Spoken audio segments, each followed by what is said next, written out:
আসসালামু আলাইকুম ভাই এবং আপুরা, আপনারা সবাই কেমন আছেন? আশা করছি ভালো। আমিও আলহামদুলিল্লাহ ভালো আছি। আজকে আপনাদেরকে করে দেখাবো আলু আর বড়ি দিয়ে মাছের ঝোল। সেই জন্য আমি প্রথমে মাছটাকে হলুদ আর লবণ দিয়ে ভালো করে মাখিয়ে নেব। এবার আমি এক এক করে মাছটা তেলে ভেজে নেব। ভাই এবং আপুরা, আমার ভিডিওগুলো যদি আপনাদের ভালো লেগে থাকে তাহলে লাইক, কমেন্ট, শেয়ার এবং সাবস্ক্রাইব করে আমার পাশেই থাকবেন।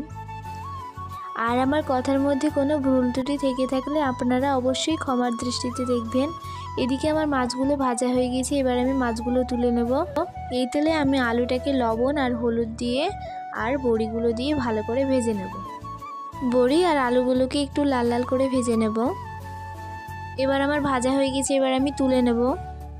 এবার আমি কড়াই তেল দিয়ে দেব পেঁয়াজ কুচি, হলুদ গুঁড়ো, ধনিয়া গুঁড়ো, মরিচ বাটা, পেঁয়াজ বাটা আর আদা রসুন বাটা আর জিরা বাটা দিয়ে ভালো করে সব কিছু একসঙ্গে নাড়িয়ে নেব।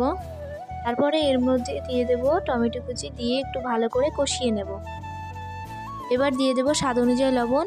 এবার এর মধ্যে দিয়ে দেব ভেজে রাখা আলু আর বড়ি দিয়ে একটু নাড়াচাড়া করে অল্প পানি দিয়ে এটাকে ভালো করে কষিয়ে নেব।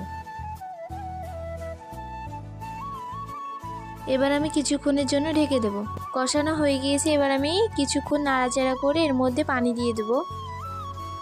আপনারাও বাড়িতে আলু আর বড়ি দিয়ে মাছের ঝোল করে দেখবেন, খেতে অনেক বেশি সুন্দর হয়।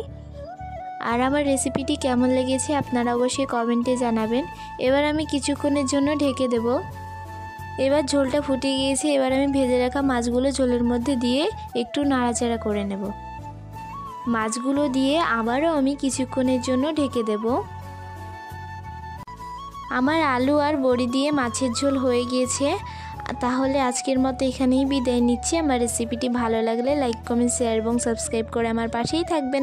সবাই ভালো থাকবেন, সুস্থ থাকবেন। আল্লাহ হাফেজ।